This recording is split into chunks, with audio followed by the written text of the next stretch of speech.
Welcome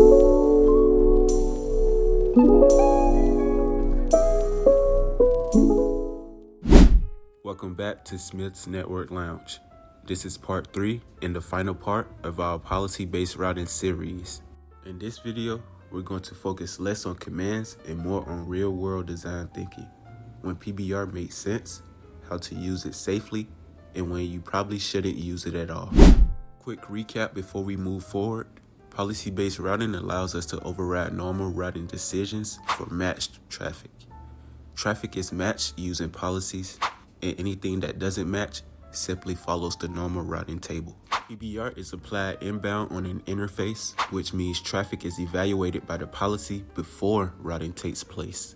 When designing PBR, the goal is not to control everything, it's to control very specific traffic.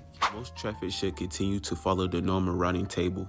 Only a small intentional subset should ever be steered by policy. Think of PBR as a surgical tool, not a blanket solution.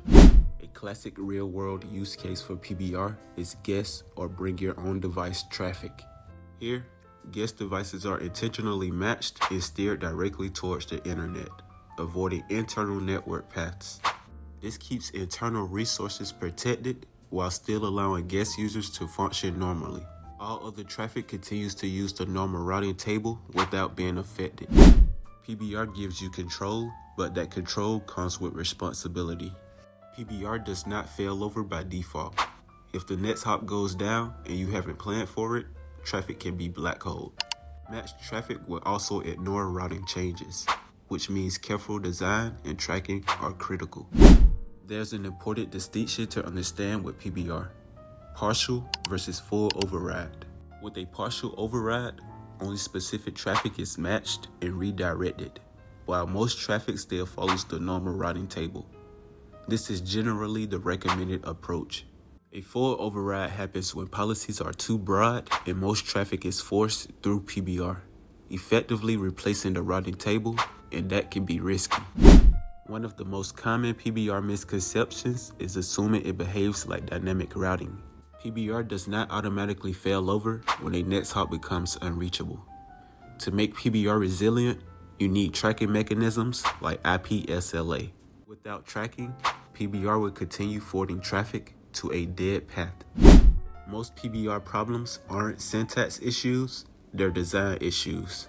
Overly broad ACLs can unintentionally override too much traffic. Applying PBR in the wrong direction does nothing. And troubleshooting can become confusing because the routing table still looks correct. This is why intentional, minimal design matters. Policy-based routing is powerful, but it's not always the right tool. If dynamic routing already solves the problem, use that.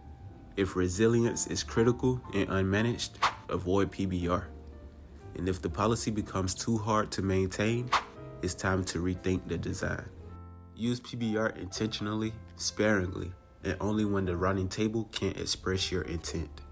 And that wraps up our policy-based routing series. Thanks for being in the lounge.